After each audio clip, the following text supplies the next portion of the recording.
And we are back, season 3, episode 2 of Your Bold Voice with, I'm not quite sure this amazing, beautiful woman, human being, knows how much I adore her and have her. She's very high in my pedestal world, and we'll get there in a minute. But welcome back to yet another episode of these risk taking, oh gosh, fascinating females that are doing their bold voice on their terms. And before I jump in, as people are logging in with Elena and I, please let us know you are here. We do not know you are here unless you make a comment. And if you make a comment, that's okay. But make a comment. If we don't respond to the comment, we're not ignoring you. And if there's questions and comments at the end, I will swing back around. I always like to stay at the beginning of the show because people that are listening in, I don't want them to think, oh, I commented and they didn't say anything back. I'm here to focus on my guest and the show so that all of you listening can walk away with the utmost golden nuggets that you so choose. So with that all being said, we are wrapping up 2021. This is November. This is scary. Oh, my so fast. I know.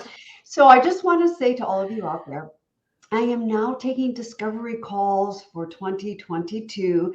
Go on over to in a private message in LinkedIn if you'd like to have a discovery call. No obligations, but come on over. A couple seats are available coming into January, coaching one-on-one with me. If you are a woman that is still playing that fraudulent imposter, whatever label you're going to put to that, holding your voice back, choking yourself down, which you're missing out on opportunity. Rich, you're going to learn from my guest today. How long she choked her voice down, and boy, oh boy, she really stepped into it.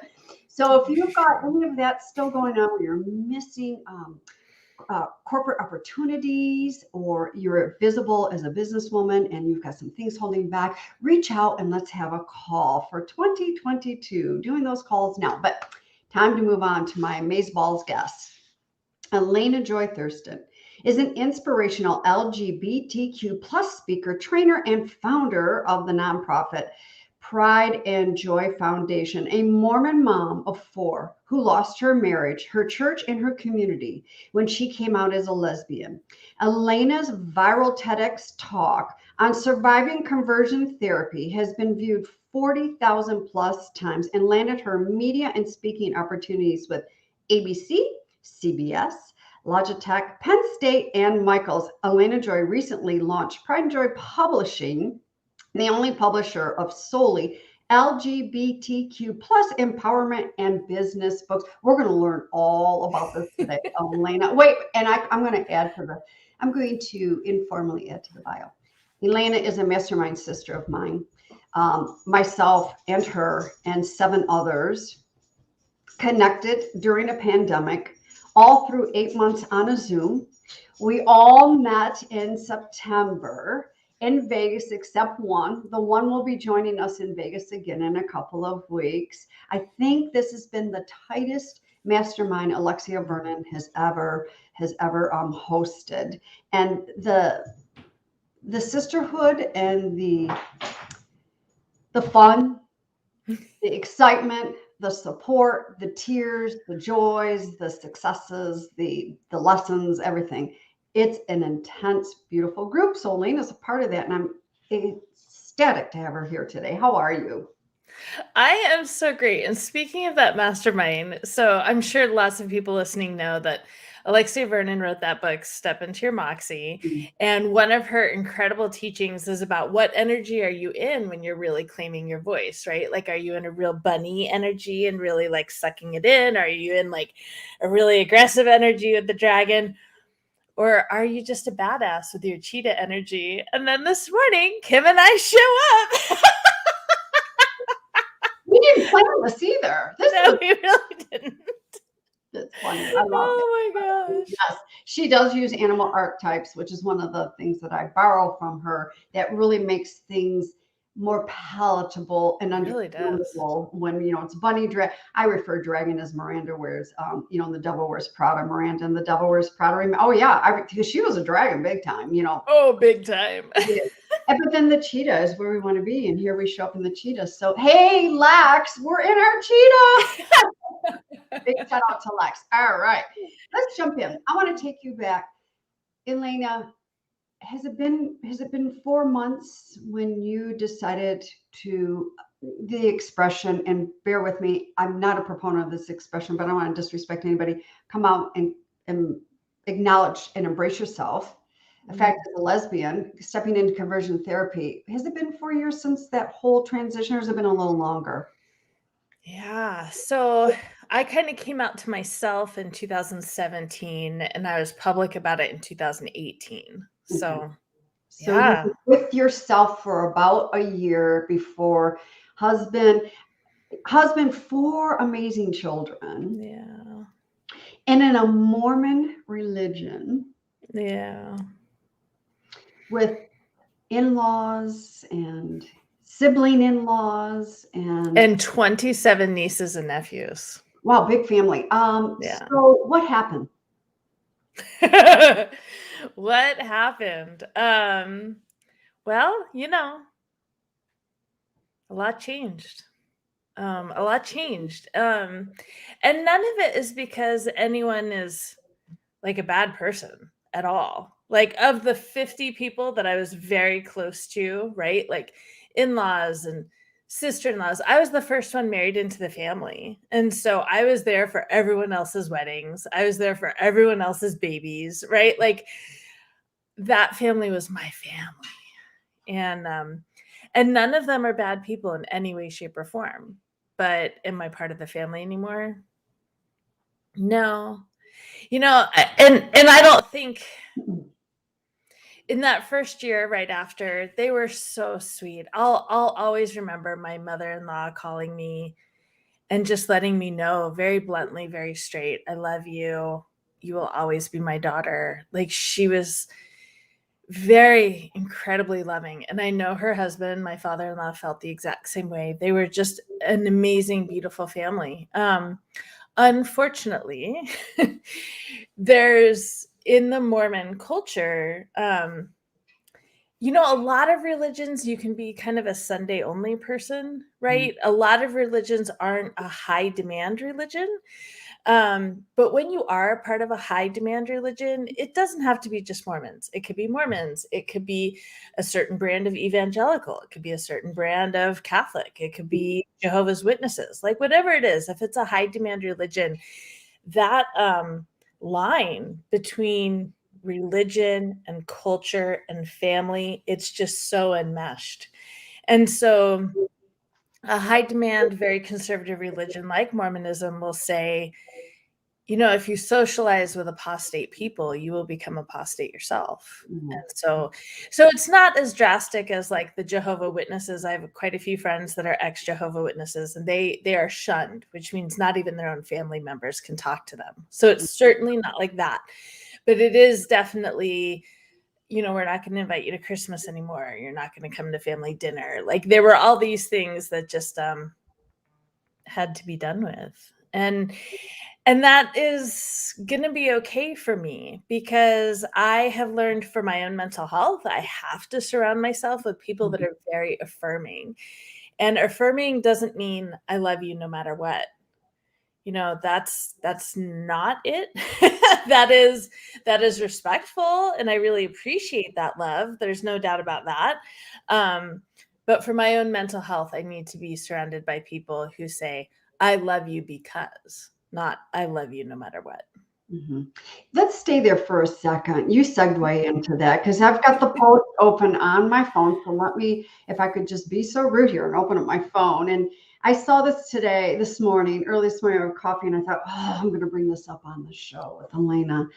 And I don't want to pull too much away from your personal story here. We'll weave this. We'll keep coming back and forth. But you opened it. So here's the post. I used to think a good parent and an ally was simply someone who felt I love you no matter what. And I've heard that a lot from I'm not a parent, but my friends that are parents, or you know, situations. Oh, you're my friend, or I hear a lot of women are that are getting ready to assert themselves. I really love her, or I really like her, and then the assertion's going to start, and so that's what triggers me when I hear a lot of that, or all that whole environment. But now I know that allyship is a journey, a continuum. And I love you no matter what is actually within the tolerate phase of the journey. An ally is someone who is willing to take the time to learn about the what. I'm still learning, by the way, to Yeah. find the value and then stand up to defend the value. Now I feel joy in the authentic love that I can show myself and those around me. And that, by the way, Elena, that is an authentic, bold voice where Yeah. you admit to the what. I'm still learning the what. And to be that excuse me, whether I'm got my windows open and my bullhorn going, or whether I'm silently sitting here and still showing up as an ally, and but really standing up for my values. And that doesn't mean I'm going to come. Okay, a part of me would like to come with the axe and start dropping, but that's not what when I stand up for my values, it's not wronging other people. So share with us what you mean by I love you no matter what, as Mhm. opposed to that journey and that continuum of that what and that toleration phase, especially with Mhm. parents when they have children that come out and say, hey, mom and dad, and it's like, oh, I love Mhm. Well, and we were raised wanting that, right? Like when we were being raised by our parents, we were wanting them to say to us, like, I love you no matter what grades you get, no matter who you date, no matter what college you go to, no matter what profession you choose, I love you no matter what. Like we were craving that. And I don't know if it is because of the LGBTQ identity or if it's because society as a whole has evolved, but it's now not enough. Because what it's doing is it's almost, you know what, here it is. It's the equivalent to saying to a black person, I don't see color. you. Like that's not actually respectful. Right? Like what that is saying is, I know this is a very important part of you, but I'm going to choose not to see it. Mhm. And we think that that's coming across, and I'm telling you, I've said that. I've I, said both of those before, right? I, Yep. And so it is that realization of this is a really important part of you and you're being vulnerable and sharing it. If it's a sexual orientation or a gender identity, obviously if it's someone's color, they might not, like, that's just shared, right? But they're sharing it with you, and it's this opportunity we have to say, I want to know more. This is an important part of you and you are important to me, so I want to know more about this. Because I am going to love you no matter what, but I want to grow in my love for you because of this important aspect of who you are. that's that word that we were talking about before we went live, inclusivity, that I was having a 7 a.m. coffee chat with my husband. That I was listening to a podcast. It's so crazy how I listen to podcasts. Listen, pause, no, listen, pause. Have to have a dialogue, and it's like, gosh, just get through the podcast, Kim. But anyways, it really triggered this morning. Something came over me about this word inclusivity and including.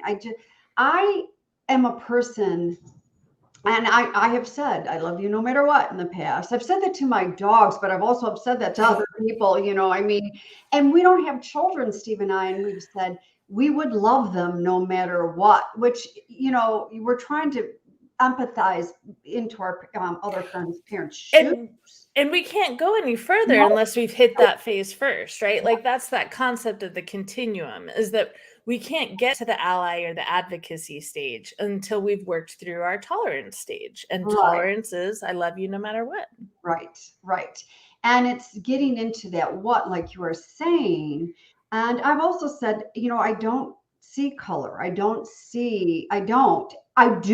I mean, not Helen Keller, and I do have seen, I do see it, but I've really had to learn that just because I see it doesn't mean I'm putting on my white racism of privilege, or just because I see it doesn't mean I'm getting ready to check that box, because I don't play in those areas, but I've learned to acknowledge. It's like, okay, um, oh, I'm going to Elena's wedding, and it's a gay wedding. I don't add that attachment unless I know it's very important to you. Then okay, I'll add the attachment. But I'm going to my very dear, sweet mastermind's sister Elena's wedding, and Arizona, if that was the case. I just don't add those extras. I never have. So it's it's a really, to me, it's a tap dance, and with bringing that in, that inclusivity of things, that Mm-hmm. inclusion, and that Mm-hmm. inclusion, FYI, in my world, that inclusion isn't just the DEI of these corporations of checking boxes, and they've got. I'm sorry, it's more than that. In my It opinion, is. it's a lot more than that. So, Absolutely. as a parent, and I know you work with parents that have children that are coming into their very authentic, beautiful sexual identity. What do you do with them so they're not going, oh, I love you no matter what, and they want Mhm. to be there for their children? And Absolutely, they do. yeah, yeah. How do you work with parents? Because I know parents do reach out to you for things like that. Yeah, and I think maybe it's because I mean, my oldest is 19, so I've been a parent for almost 2 decades now, and, the parent I am now is much different than the parent I was when he was being raised. It's almost like my last 2 and my first 2 had 2 completely different moms, and I think because I own that, I own who I was, and Be that almost gives permission for a lot of, conservative parents who are really struggling to be able to say, "Okay, what am I supposed to be doing here?" There's so many awkward questions to ask, as well as there's no handbook for parenting, period, let alone a supplemental handbook for parenting a queer kid. Like, it just doesn't exist. And so it's really helpful to say, yeah, if you can admit that you don't know where you are in the culture, where you are on the continuum, where you are with the language, then you get to you can reach out and ask for support and ask those awkward questions like, is it okay to use the word queer? Because when we were kids, that was not a good word. That was very derogatory, right? And yet we are living in a world, let's just be real. We're living in Gen Z's world. It's their world and we're just all in it. Right. Pretty much. And Gen Z says LGBTQ, that's a mouthful, first of all, as well as that's a whole lot of labels. And we're not really interested in labels anymore. So just give us one beautiful blanket community term that can bring us all into a community and in safety with each other, but nothing that divides us and separates us because of a label. So hence the word queer is being reclaimed, and it's a beautiful thing, and I love it. However, I'm also very aware, and this is something that I teach my parents that I work with, is that typically people my age, I'm 42, people my age and older, if they're LGBTQ, I don't use the word queer with them because they have really negative experiences growing up with that word. It wasn't a positive thing with them. So when I'm addressing them, I don't use the word queer. When I'm addressing anyone my age or younger, I typically do, because it very much resonates. So that's just one example of like a little thing that a parent can learn, that when their kids call each other queer, it's not as derogatory as it felt like to us, right? So it truly comes down to, I call it the 3 E's: exposure, education, and empowerment, right? And so when you deliberately expose yourself to the culture and you learn about the culture and you learn about the history and you get that education, you become empowered to truly be an ally and an advocate, if you wish. Yeah. And are you seeing the opposite side with these parents, with kids? Because I know kids do reach out to you as well, where Mm.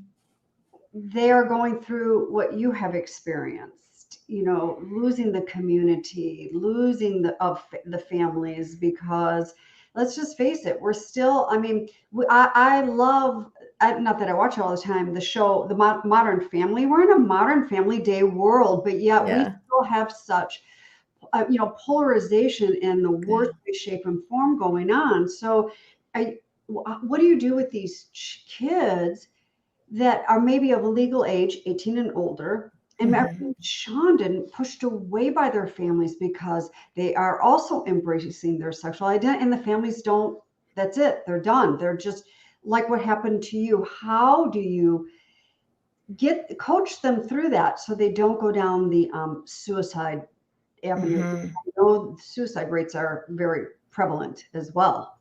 Absolutely. So typically, once a young LGBTQ person can recognize, like, first I have to come out to myself, then I have to come out to my family and my community, right? And if that has had negative consequences, which it often does, it doesn't have to end in invalidation. So just like I teach parents that allyship and advocacy is a continuum, right? It starts with intolerance to tolerance to ally to advocate.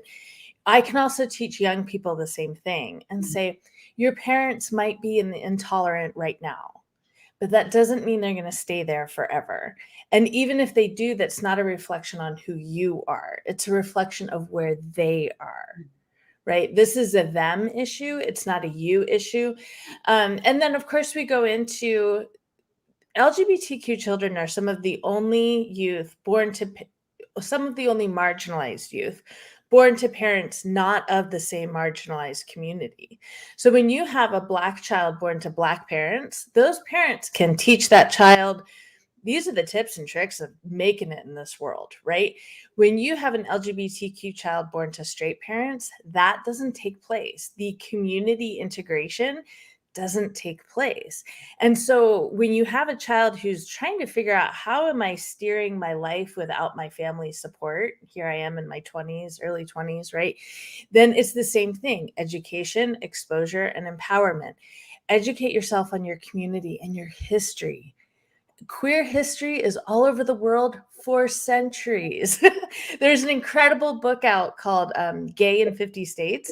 It was supposed to be just like 200 pages. It's now a literal textbook that colleges are using for their text to be able to reteach this generation that queer history did take place. It just wasn't recorded. And so that can go a huge, long way into an individual feeling like they are truly part of a community. And once you have that kind of connection, it goes a long way towards the mental health and the desire to stay here. Yeah, that's a big, huge. What you just said there, those last couple of words to me in my world are priceless. Mm. Contributing to the mental health and wanting to stay here because, and again, I'm coming back up a little bit at the surface of what you just said. It goes back into the, the Brene Brown work of that belonging. When we don't feel we Mhm. belong, and even if it doesn't matter, what disruption we are making in our lives, if we don't feel like we belong, what the hell? I mean, boy, that rabbit hole gets pretty damn dark and deep awfully fast. And then that mindset, that hag and the egg, the inner critic, and before you know it, people are attempting taking their lives, which I don't want in any way, shape, and form under any circumstance. I think I shared this with you. My very dear friend my best friend from kindergarten, her and her husband live in Florida. Her husband is Peruvian Catholic.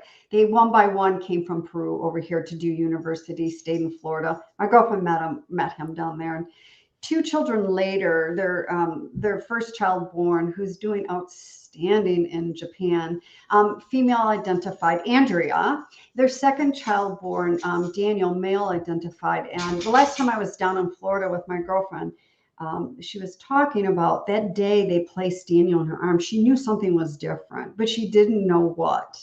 And as Mhm. they're growing up, and my girlfriend and her husband are phenomenal parents, phenomenal. They are very good parents. And Daniel was the one that was always fantastic, standing behind Andrea, nailing the bell or the dances and all that. And she's like struggling, and and they want Daniel to do soccer because being Peruvian, it's soccer as opposed to football. That and Lewis was a coach, but they just realized that wasn't his thing. And Daniel, they thought at one point, fine, our son is probably going to eventually come out as being homosexual. They were good with that. Okay, they were fine. At the age of 13, the family was driving somewhere and they had a TED talk on, and the TED person, whoever was talking, transgender.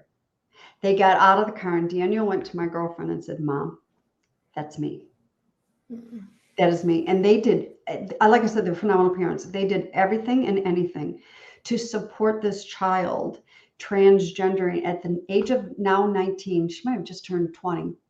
19, completely going through full surgery and claiming her name is Riley. But they did the psychologists and they did everything to make sure of the belonging and the support. I mean, the whole family. And and she made a comment to me. My girlfriend said, Daniel, when the cousins got together, used to stand in the corner and be a wallflower and just didn't want to interact. Riley, oh my gosh, in there with the cousins. And a gifted young woman. I mean, I'm walking through my girlfriend's house in Florida going, while I'm down here visiting, can we go shopping? Will you buy your artwork? She's like, that's Riley's work. And I'm like, it's, so I high five. And my girlfriend's very sensitive because Riley now is in Cleveland, Ohio, graduated from the Cleveland Institute of Arts, who's done outstanding, has brought friends home on the school breaks to Florida because those friends had no place to go. Yeah. Because again, they also claimed their sexual identity transgendered in the family's closed doors and literally had no, and my girlfriend said, that is not going to happen. You're coming home. If we have to pay for it, you're coming home with my daughter. So I give them high fives for all of that. Good parents, great parents. And they're still going through it all, Absolutely. Riley, she's a year into surgery. I mean, she still has her ups and her downs, just like any other human being. Exactly. Yeah. It's really standing up there and being an ally for people. And that was my one thing my girlfriend said to me last time I was down there. She goes, wow, you are the first person I could really remove a veil and talk about this. And I'm like, why wouldn't you be? I mean, okay, of course. But yeah, that's the thing that a lot of parents need to have acknowledged is that not only is your kid going on a journey, and one of my children is out now as well. And so I'm seeing it from the parent perspective as well. Not only is your kid on a journey and they have to come out to your extended family, right? To their extended community, to their teachers, like they're coming out all the time. It's so important to recognize the parent is also on their journey, right? The parent is now in a position where, okay, I know my friends and I love my friends, but I don't know who's safe to talk to about this, right? And then you get to work and it's a whole even bigger ball game, right? Like I'm sure your best friend, like there were days that there's a mental weight, there's a physical weight on you, and to have to go to work and try to hit those deadlines and do those projects and not knowing, man, if I could just have a 15-minute conversation with this person I work with 8 hours a day, but I have no idea if it's safe to do so. Yeah. And I never got this deep in a conversation with her, but I'll state this out there, Elena, is, do parents also go through of, gosh, I carried this child in my body. Did I do something wrong? They absolutely do. I call it that estrogen guilt. Of course and that's got to be part of that journey, especially as a mom, and even as parents questioning themselves, did we implement, did we do something wrong? Did we fall short? What did we do? Of all of that. And as you said, still going to work, hitting deadlines, paying the bills. You've got other siblings, you've got extended family and dealing with all of that. And my girlfriend lives in Boca Raton, Florida. It's a very predominant white area. And she said she was in a position one time working out with the women she always works out with, and they, unbeknownst, and they were going down a road, and she just turned around, put her hands on her head, and said, my daughter's transgendered. Her name is Riley, and then walked out. And I'm like, boy, you lay it down, don't you? But lay it down. I mean, and if that's how we need to present to really make words land and to be heard in a difference, then that's what Hmm. we do. That's what we do, to That's right. heighten the awareness of things, you know. Anyways, so is this how the Pride and Joy Foundation was birthed? How did that? I don't even know the story how that all came around. Oh my I gosh. met you. You had the nonprofit when I met you. Yep. How did that all come about? Yeah, so November of 2019, my TED Talk went live and it went kind of viral, not millions of views, but definitely tens of thousands. And I started booking speaking gigs all over the country. And my favorite ones were at the colleges because a lot of times kids have to graduate from high school and kind of get away from home and really have that time with themselves before they are able to claim that identity, right? So for so many of them, it's the college years where they really come into that identity. And sometimes the parents are affirming, sometimes they're not. Sometimes the parents know, sometimes they don't, right? Sometimes mom has been waiting since the child was 5 years old to come out to them. And sometimes, like me, mom has no clue, none. So it was when I could visit with those college students that my heart would explode. Those were my favorite talks to give. And I had 8 of them on the books in March of 2020 when COVID hit. And they were all canceled. And the flip side of that was that all those students were sent home to quarantine. And they had just come out. And now they were literally back in the closet again. Sometimes with parents who were affirming, but oftentimes either parents didn't know or were not affirming. And unfortunately, the suicide rate started skyrocketing, not just in the queer community, but in many, many communities. And I was getting these messages, dozens a week. You were supposed to come talk to my college. Now I'm trapped at home. I don't know what to do. How do I talk to my mom? How do I respond to my mom when she says this, right?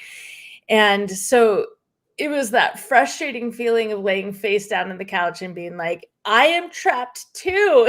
I can't come to you. I can't give you the hug that I want to give you. And a mentor at the time said to me, how can you got to figure out a way to give them the hug? How are you going to do this? Because they need you. And so that was, okay, it's time to start the nonprofit. That had been on the bucket list for a long time, but the speaking engagements and the TEDx and everything was happening. So once life slowed down because COVID made it stop right in its tracks, that's when it was like, okay, we got to get this going. And so we filed the paperwork. We became official in April of 2020. So we're just over a year old. And yeah, we've been going gangbusters ever since. It's been incredible experience.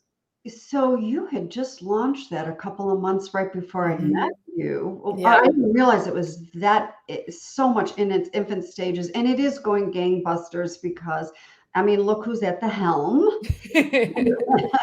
It's like this list of whom you don't know is a lot shorter than whom you know, and it doesn't surprise me it's going gangbusters because you're so, like I said, you walk your talk, you talk your walk. You're so passionate, Elena, about planting these seeds. And when I talk about you, I imagine the one movie that I saw.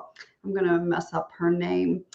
She went back and forth from Philadelphia freeing slaves back in way before you and I were even born. Was it Margaret Taubman? Margaret Taubman, I think was her name. She freed slaves. She left slavery. Are you talking about Harriet Tubman? Harriet Tubman, sorry, Margaret. I don't know why I have Margaret in my brain when it comes to her. Good. It's the same thing. It's like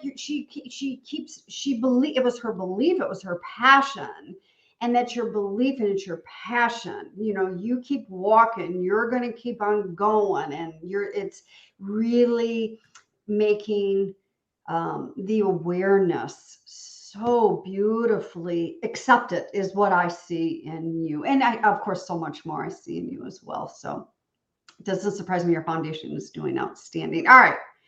Which leads you, and you spoke about the TED Talk. And you talk about conversion therapy. For some people that are listening, okay, like, really? There's still conversion therapy in this modern day world? Okay, what is it for those of you who don't know what it is, and for those of us who are scratching our head going, holy crap, really? Seriously? Yeah. So, why did you do this? How did you evolve into this? And what was the point of it all?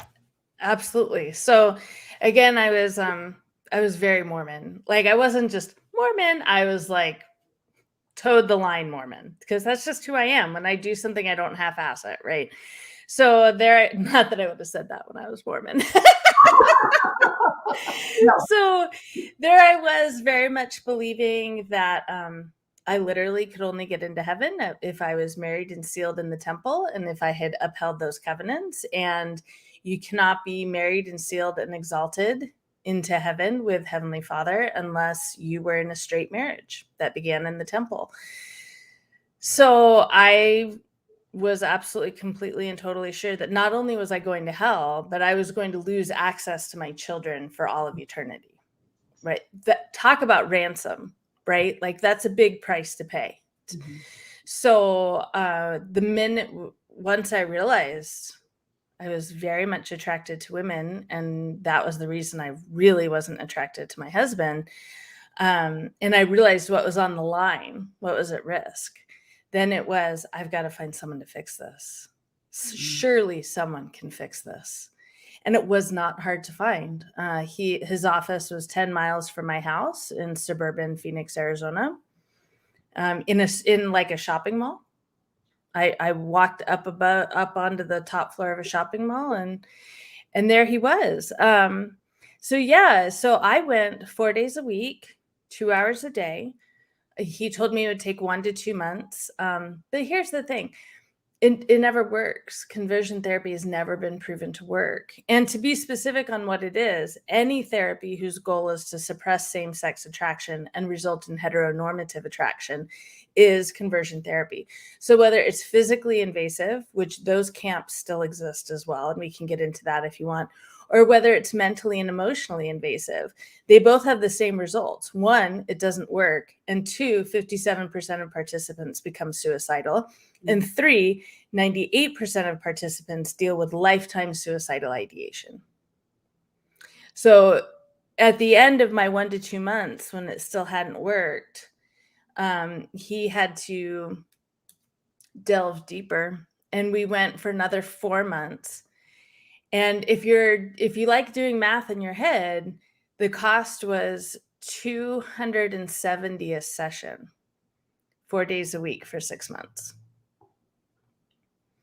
So yeah, it definitely still exists. It is banned in 20 states in America, but the ban, every single state has a loophole for religious leaders. So religious leaders can still practice it without any repercussions at all in every state in America. So unfortunately, what has happened is that many of the camps that existed, usually for young adults, and teenagers, those camps simply reorganized into religious organizations so that they're still legal. So those bans take place, and it's lovely because it gets the people talking about it, because most Americans don't know that it still exists. So that's the only good that comes from those bans. Because in our country, we very much protect religious rights. And one of those consequences is the fact that we cannot ban conversion therapy because it's considered a religious right. So hence, a couple things I hear here. You decided to do this because obviously you did not want to have these feelings for another woman. You're in this marriage. And plus, oh my gosh, you didn't want to be alienated from your children. Being a mom, I understand, rightfully so. But conversion therapy is in these camps. You can get a little bit deeper detail. And conversion therapy is to help the person rid of those emotions, ideas, feelings, all of that towards an individual same sex, embracing their sexual identity. Um, wow, I just heard you walked into this building going, I'm wrong. I'm wrong. That's right. I'm broken. You're wrong and you're broken. And we are going to just, take some super glue, God for, and put you all back together and be this beautiful Mormon and this badass mom and raise these kids, and let's just forget about everything else. That's And I right. can imagine how many people buy into that super glue and walk out and go on And how living. many parents? Yes, So many parents. And I truly believe that these parents, they love their kids and they know how hard it can be to be a queer person in America. They mm, don't want life to be hard for their kids. mm-mm. So if they think it can be fixed, they are willing to do anything and everything to help their child. That's truly how they look at it. Unfortunately, what's not as well known is the repercussions, the consequences. Mhm. Yes. So talk a little bit about the camp. And I think some of Yeah. these parents that send kids away to these camps are out of our country as well. I think Some, I think correct. Yeah. So the vast majority of camps are for boys. I'd say probably 90%. I did do an interview. I did a 6-hour interview with another woman who had been through conversion therapy. She was 14 years old. She had been raised by two. One was her dad was a surgeon. Her mom was a lawyer. Very well educated people who were also Greek Orthodox. And when she came out to them at 14, they sent her to a nunnery, literally, and for the conversion therapy. So it does happen to young women as well, but I will say that 90% of it is for men and boys. And there are camps everywhere. There are definitely a higher population of camps in certain states. However, even here in Arizona, 10 miles up the road, you can find a camp that will take your young boys out into the woods to make them manly. And they go camping, and they're there with, shocker, all male counselors I put in air quotes. And they're told, it's time for you to chop some wood, take your shirt off and chop some wood. And that's the conversion therapy camp, right? So, and that's actually like less damaging than what's happening in some countries like Poland and New Zealand. Those are very damaging camps. The worst one I've heard of is in New Zealand. I actually haven't talked to anyone in person who's gone to one in Poland. I've just heard of those, but I have talked to someone who's been to one in New Zealand, where the concept is, if these boys suffer enough violence at the hands of men, they won't be attracted to men anymore. And so these boys are beaten and raped regularly while they're at this camp in New Zealand, and many die. And so we can't consider conversion therapy just an American issue, because even if we shut it down in every state in America, it's happening elsewhere. These parents will ship their kids off somewhere else. Yeah, they'll find resources to That's right. yeah. Wow, talk about effed up, man. Woo, Yeah. we. That all comes back into that inclusivity and what you said. All parents want what's well and awesomeness for their children, but it's now parents need to stop projecting their beliefs on the kids, as well. And it just creates that barrier between children, young adults, and their families as well, and being, ostracized. And Sean, like what you went through, again, you recognize, of course, it's in, the Mormon church, but we can still be involved with the religious thing. And still be able to accept someone, even though that's not our belief. It doesn't mean I'm not going to like you because you are a lesbian and I don't believe in that. Well, it's not a matter for me. It's not a matter for me. It's not a belief or anything. It's, you're a human being. I adore you. I love you. If you are committing homicide, Elena, I would have to have a conversation with you. But, all right. I mean, which is not going to happen, but just to lighten it up just a little bit. So you have also launched the Pride and Joy Publishing. Let's talk a little bit about that. And you just, your book, you got your first book. So tell us a little bit about that. Yeah. So basically what happened was, my TED Talk did well, and a few different literary agents reached out to me and said, have you thought about making it a book? And I was like, oh, that's a great idea, especially since I'm a single mom now and I'd like some income. And so I worked for a year to get a book proposal and an overview ready for a publisher. And I was told at the end of it, you just don't have enough followers. You have a great story. We'd love to publish this, but without enough followers, we can't get you a contract. And I started looking into the publishing industry. At first I thought, oh, maybe I'll just publish it myself, right? It's very easy to do that now with Amazon and KDP and everything. And so I looked into it and realized that 80% of the publishing world is white and 97% of the publishing world is straight. And so then I thought, there's got to be a queer publisher out there. And so I started looking, and there are definitely some that are available for fiction writing, but I'm not into writing romance. I really just wanted to write my story.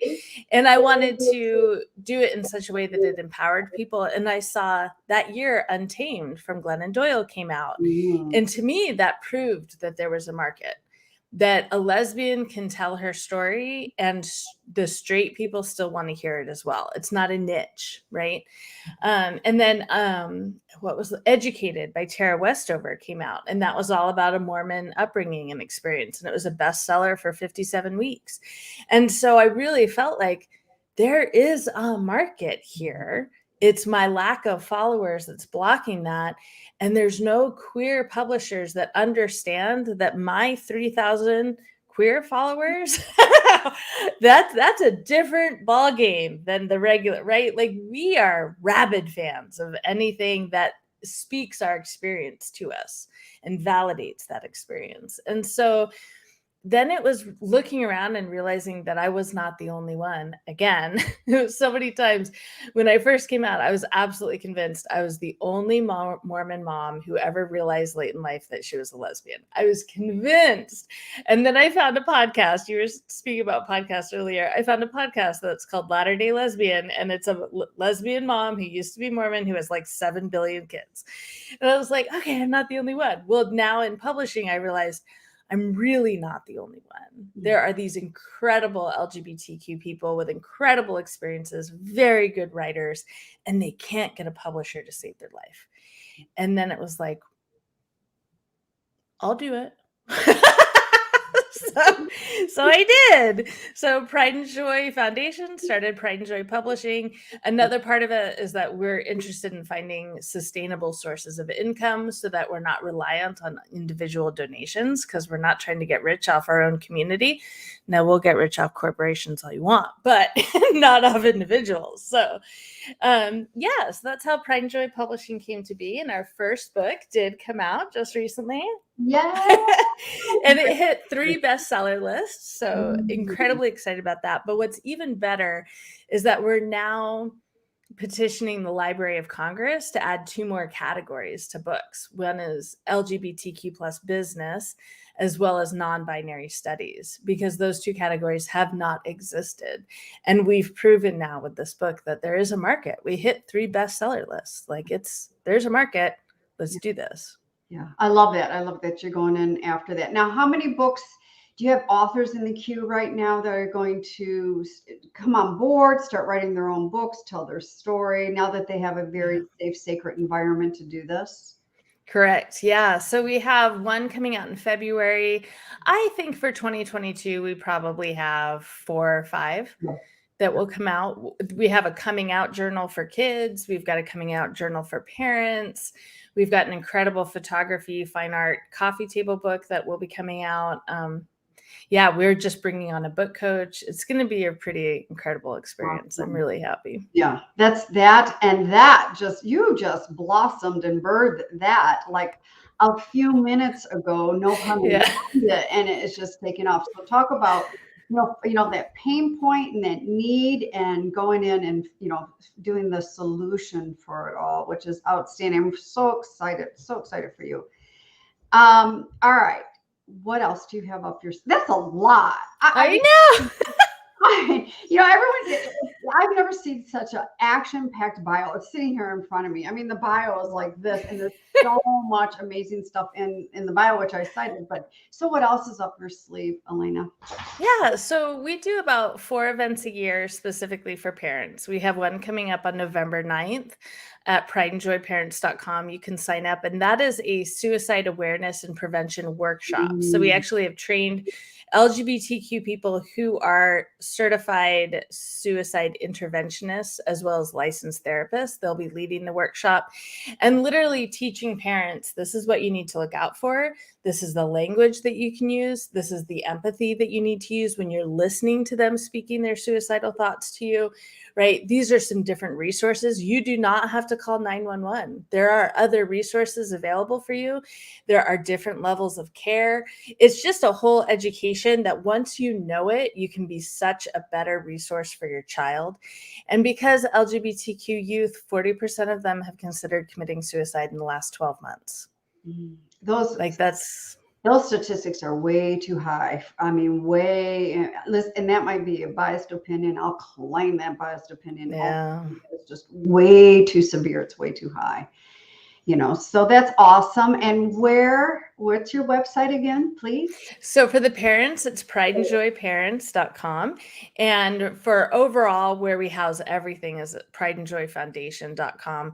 And we really are doing some really fun, incredible things. But beside the publishing and beside the parent stuff, what we typically do is we go into organizations. We usually have an employee of an organization reach out and say, hey, I'm noticing some intense harassment or some intense discrimination. What can we do? And as of prior to June 2020, there was nothing we could do because sexual orientation and gender identity was not a protected class. But as of June of 2020, they are protected classes. And so many businesses are waking up to the fact that they could be facing discrimination and harassment lawsuits here. And it's time to get some inclusion training under their belt. So we reach out to those organizations. Sometimes they're corporations, sometimes they're universities. I'm actually speaking to our local county here in January. And we do that inclusion training. And then we take that money and we use it to go teach suicide prevention workshops at colleges because suicide is the second leading cause of death at college.